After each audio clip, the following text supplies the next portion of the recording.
You know, I come from a very long line of female ministers. My mom used to be a minister. My aunt was a minister, and their mothers were ministers. And my aunt used to love to wear the most shiny jewelry that she could get her hands on. And these are actually my aunt's necklaces, which I thought was such a great fitting for today.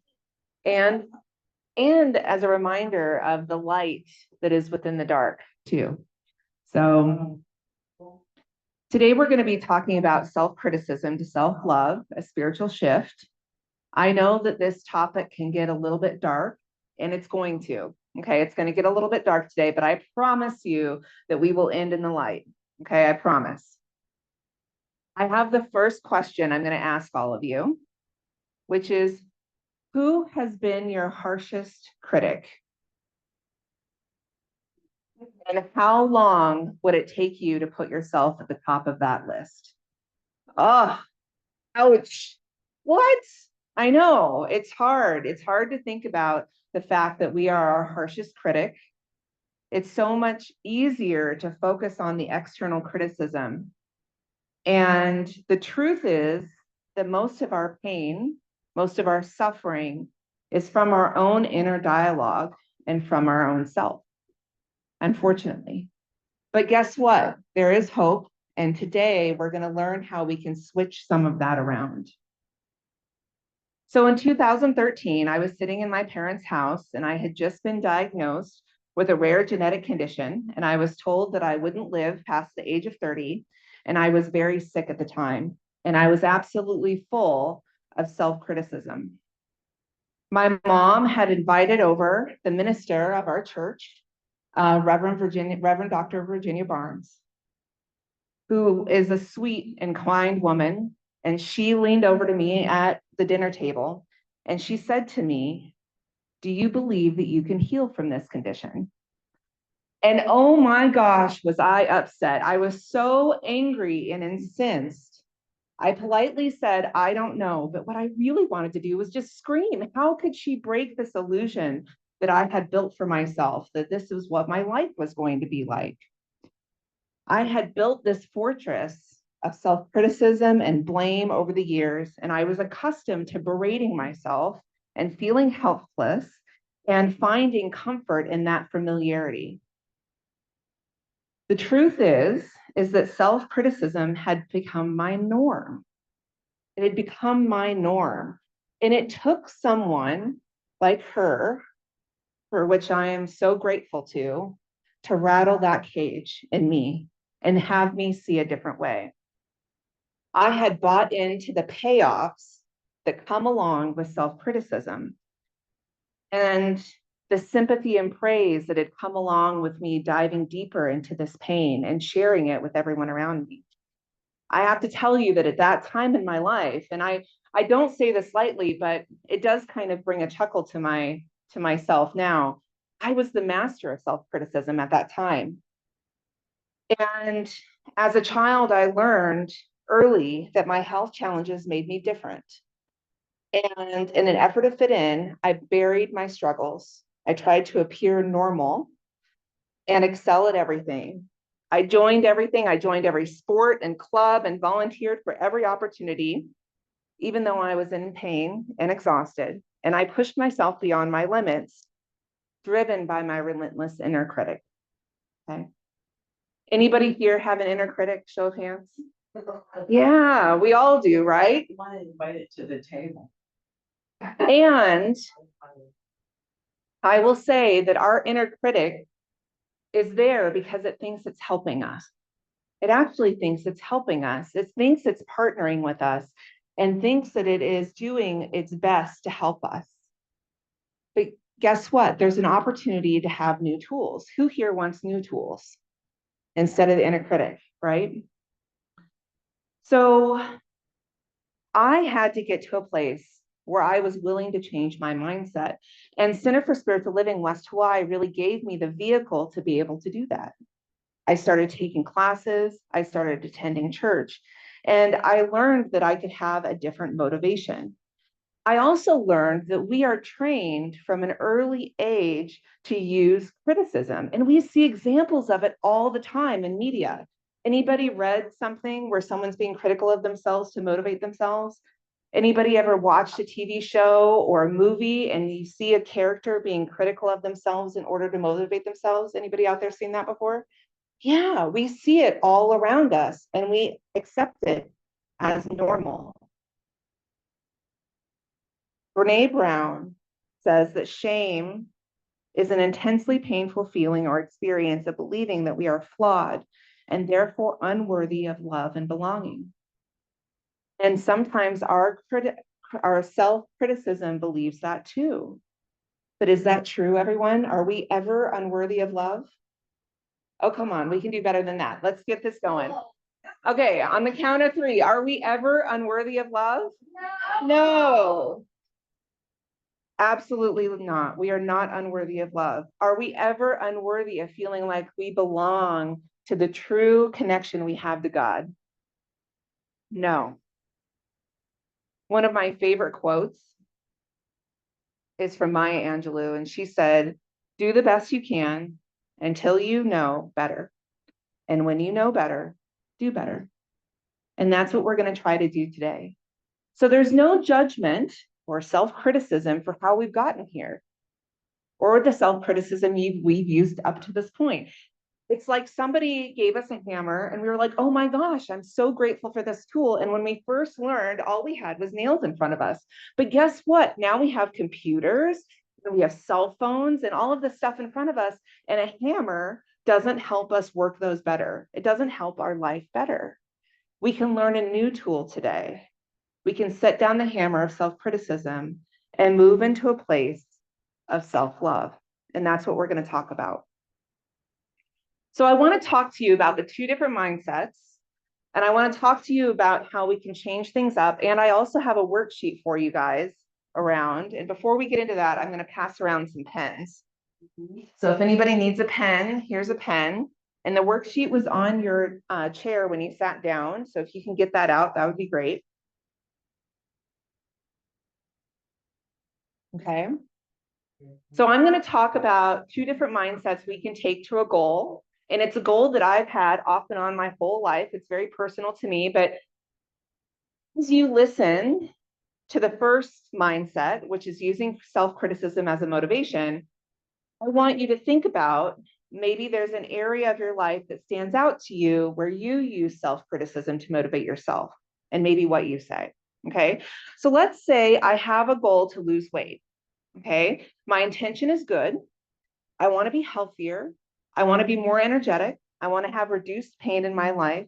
The outcomes that I desire are positive. Okay, so there's nothing wrong with the goal to start with. I'm doing this so that I can better myself in some way. But let's say I take the first path, which is the path of criticism as motivation. Okay, where I will use negative self-talk and blame and shame to push myself. Now, I have to be honest that I did this when I was 17 years old. That's the exact path I chose. Okay. My doctor had told me to lose weight when I was 17, and I had been bullied because of my size since I was 7 years old. And I decided to lose weight so I could finally shut them up. And I thought I would be finally happy, right? If I just did this, I'd finally be happy. But my method was pure self-abuse. I called myself fat. I called myself worthless. When I ate something bad, I would punish myself with extreme exercise. I called myself names that if I said them out loud today, it would make you cringe. I ate fewer than 1,000 calories a day, and I did over 1,000 sit-ups a day and spent an hour on the elliptical. Come on in, have a seat. My harshest critic was me, and I had become my abuser.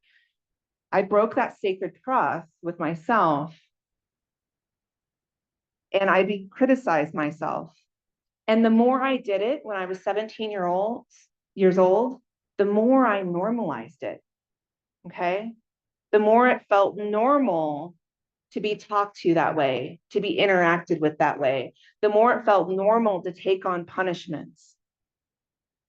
And what I realized is that I started to normalize that behavior in every area of my life. And self-criticism opened the door for me to accept criticism from my outside world and abuse from others. If I could tear myself down and it felt normal, then others could do it too, and it would feel normal. And I knowingly invited a toxic dynamic into my life. And this was very hard for me at the time. So I'd like you to take a moment and think to yourself, is there an area of your life where you are your worst critic, where you're hard on yourself? Maybe it's an area of your life that you don't share with anybody else. Maybe it's an area of your life where you strive to be the best in. But I'd like you to write that down on your sheet. You can write down the area on your sheet of your life where you're the biggest self-critic.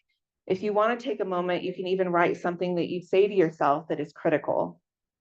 And this is where I said today was going to get a little dark and a little harsh, but we have to be real to ourselves. We have to be real with ourselves about what's going on. It's the only way to make a shift, right? We can't change anything if we're ignoring it back here. So we're going to bring it into the light. I also have to say that one of the reasons we do this is because just like any abusive situation, even the abuse that we are towards ourselves, the self-criticism we have towards ourselves, when we bring it into the light, we actually write it down or speak what's happening. We should put light on it. And what happens to shadows when light goes on it? They disappear. Okay. So go ahead and take a moment, write down that area of your life where you're self-critical. Well, we'll start with one today. You're welcome to take the worksheet home and do this again. Okay. Yeah.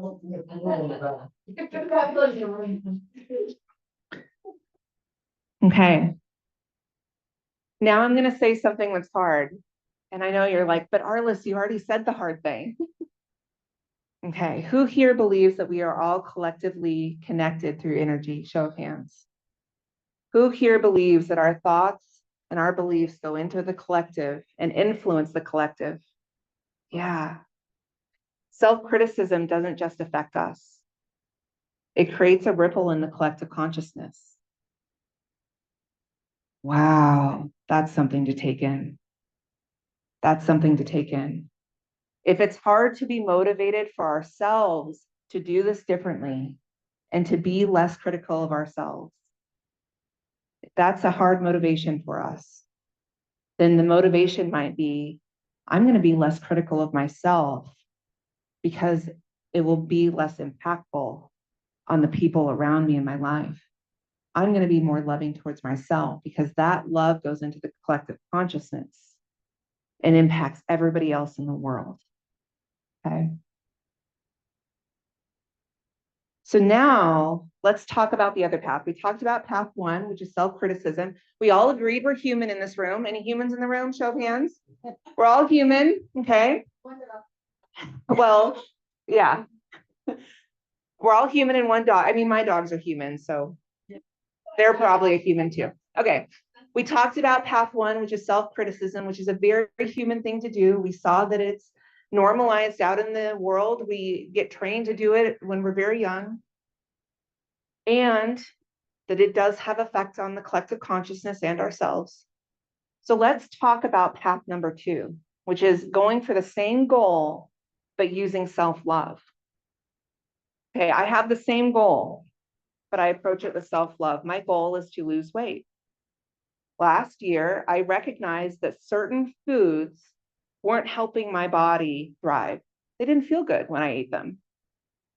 They didn't feel good when I ate them. I chose to honor my body by eating what nourished me and what felt good. I added gentle exercise into my daily routine. And guess what? I would even hold my belly and other parts of my body and speak kindly to them every day. Thank them so much for what they were doing to keep me upright and walking and healthy. Thank them for the body that I had. And guess what? My digestion improved. I felt lighter and more energized, and I lost weight. all without punishment, all without calling myself names, all without being critical of whatever effort I put in that day or not. And this is when we can choose to love ourselves. So when we treat ourselves with kindness and compassion, we build trust with the most important person we will ever have a relationship with. Who is that? So. Ourselves, the most important relationship we're ever going to have in our lives, the person we're going to talk to the most, the person we're going to confide with the most, the person that we're going to enjoy life with the most is ourselves. And when we act in self-love, we build that trust. From that place of love, when we open ourselves to healthy and supportive relationships to others, that's what comes about. Because guess what? We normalize being loving. Just like before on path one, when we normalize abusive interactions with self-criticism, on path two, guess what? We get to normalize love. Who here wants more love in your life? Yeah. And the more that we are self-loving to ourselves, I guess that's redundant, but the more we're loving to ourselves, the more that we are likely to bring in that love from outside as well. Cslwh says, keep your inner world loving and hopeful, and your outside world will begin to reflect exactly that. Imagine a world where love and trust and authenticity were the norm. What if that was the world we lived in? Where love and trust and authenticity were the norm, where all criticism was replaced with kindness. That world is possible, and it starts with each one of us, because we collectively influence the consciousness in the whole world. Each one of us has an impact. So on the next step of the worksheet, I'd like you to look at what you wrote under self-criticism, and I'd like you to write down how you could support yourself with self-love instead. Okay? So if you wrote down something specific to you that you say to yourself, like I'm unworthy, I'm unlovable, what's the opposite that you can write down that would be the self-love instead? What tool could you use to be more positively motivating to yourself?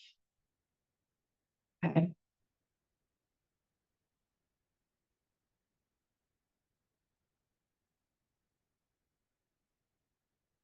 And now I'm going to ask you to do something that will help really bring this home and solidify it, but also might feel a little scary. So first, I'm going to ask everyone here to agree that we are in a sacred circle this morning together, and that we can show trust and love towards each other, and whatever we share together is confidential to the person we share with. Can we all agree to that?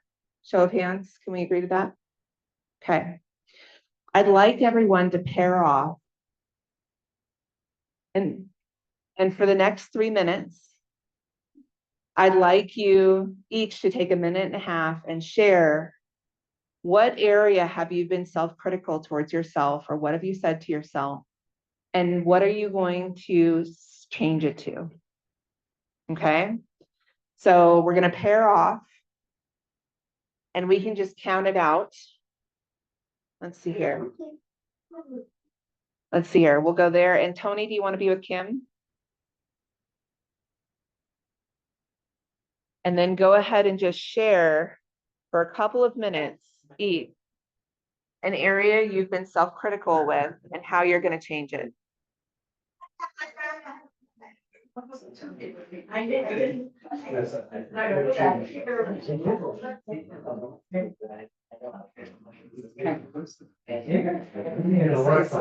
Slightly under. Yeah. I don't know, it just comes my.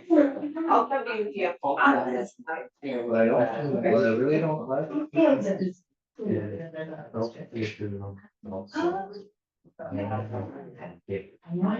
I can write that. I'm not putting my name to it. Moses. Yeah. Oh, yeah, yeah, no, it's.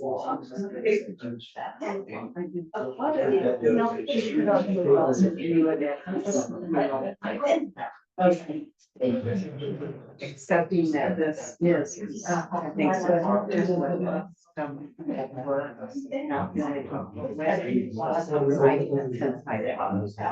don't want it. I don't want to hold it. I definitely don't want to.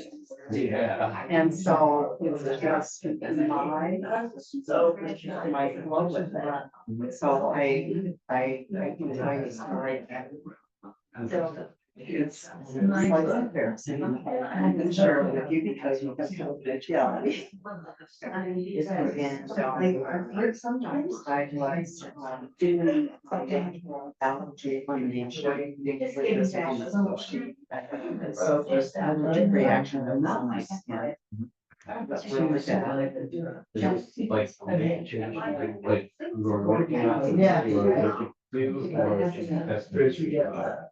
She, no, I had a visible.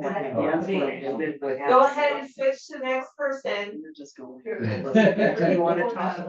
Anyway, so I was doing that. I got this stuff all over my head, and so the doctors had decided I was not. I went to all the medical doctors. They claimed us. And so they wanted to give me a medication. But then they would give me some else. So I didn't want to do that. So I was trying everything else. So that's my magic skin was. So I understand. I feel sorry. And then if I can dig down inside my there's very myself. I can have that happen. And I've demonstrated that already. Over the time. So. Part of what. She would don't ask me, but that's my piece of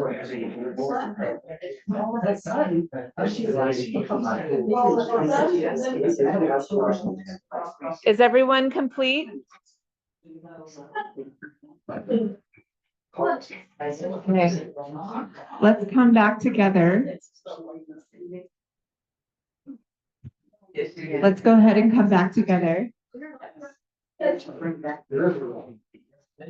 Okay. Would anybody be willing to share one example of turning a self-criticism into a self-love? Yeah, go ahead. I mean, I think of myself as being pretty good at self-love. I've been practicing it for a really long time. So I'm listening to you and I'm thinking, yeah, I know that. I'm not, blah, blah, blah. Until you said, thank your body part. And I kind of know that, but what hit me is I don't have children of my own, and I always had a really flat belly. And I can live with my body being the size it is right now, but I'm really angry at this belly. It's like, wait a minute, you know, like I didn't have kids, I don't have a big belly. You can still see thank something. I thought, okay, I gotta thank this belly. And what I thanked it for was protecting my now. Yeah. I mean, wow, that was just like, Wow, I love that. Let's give that a big woohoo. That's beautiful. Would anybody else like to share? One more? An example? When I get angry with myself, which happens sometimes, I tend to, call myself names and say, all this Yeah. stuff. Yep. And I had a friend of mine. He finally over the years has every time when that happens and she's in the room, she quickly says, "Bless you, I love you," or and that has struck with me. And even though she's not in my realm anymore, that part of it. So after I get initially angry, then I remember, or sometimes I remember before. But Yeah. to say, I love you, bless you. And that helps. I love that. Let's give that a big woohoo. Woohoo! Who here believes that people are doing the best they can most of the time? Yeah, who here believes that they are doing the best they can most of the time? Right? If we make a mistake or a misstep, we're doing the best we can. We have to give ourselves the same grace we would give another. Yeah, I love your example. Thank you so much. So I believe that we are born knowing that we are divinely connected to love.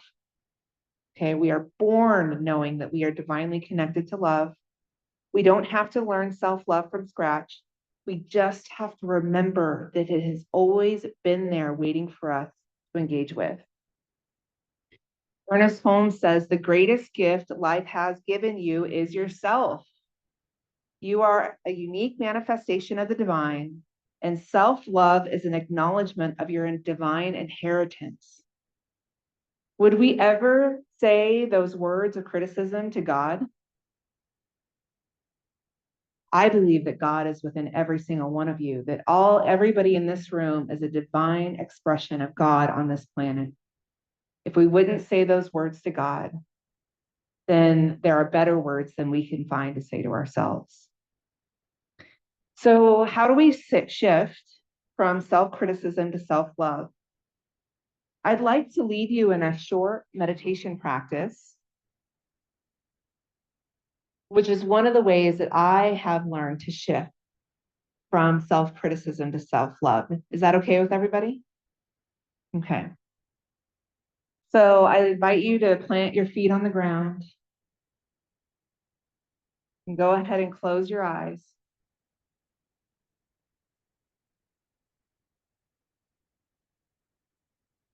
I invite you to take a deep breath in if that feels good to you. And go ahead and let it out.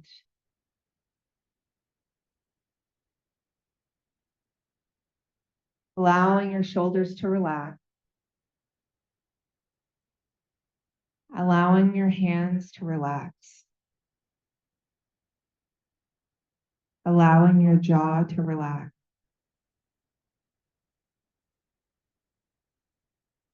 And I want you to think about a part of yourself, part of your body that you have felt critical towards. And if it's a part of your personality, maybe there's a part of your body that you associate with that part of your personality. And I'd like you to place your hands on that part of your body that you've been critical towards, or the part of your body that you feel associated with an aspect that you feel critical towards. And as your hands are on that part of your body, I invite you to visualize that divine golden light in your heart of love, that divine quality of God that lives in you, in your heart that is love. And send it to that area of your body. And say, I love you. Thank you so much for doing your best to support me, even if I can't see it all the time.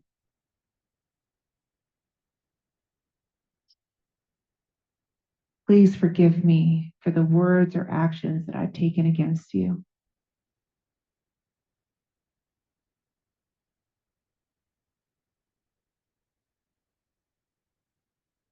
I am so grateful for you. And I'm going to engage with you to grow trust. I am going to engage with you to grow trust. And see that area of your body that you're holding on to filled with that golden light of love.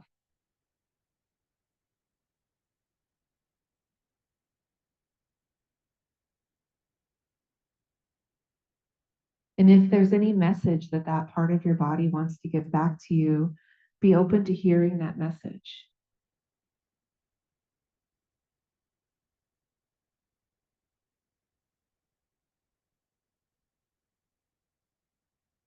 Take one more moment to feel into that golden light.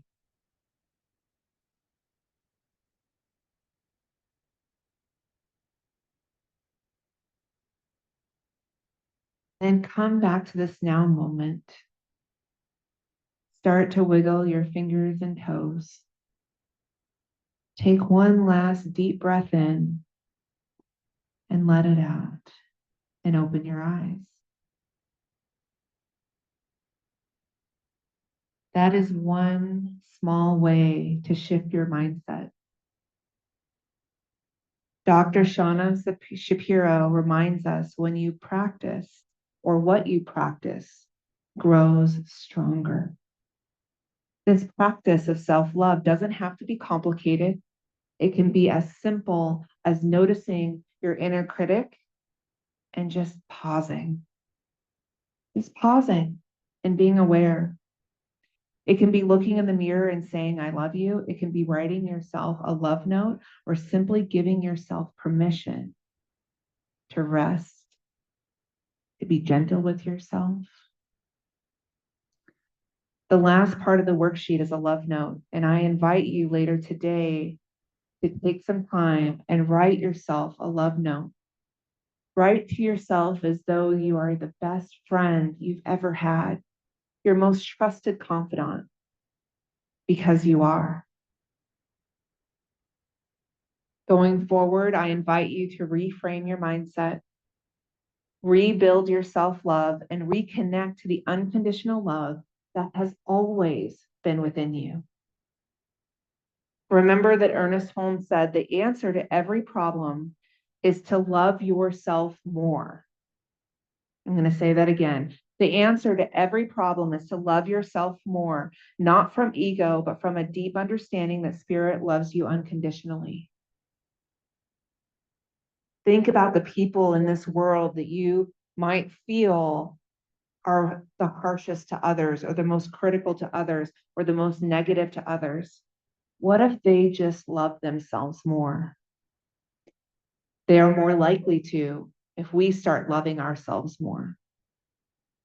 So let me ask you again. Who's been the harshest critic in your life? How long would it take you to remove yourself from that list? It's time to shift from self-criticism to self-love. It's time for us each to remember the truth of who we are. Thank you.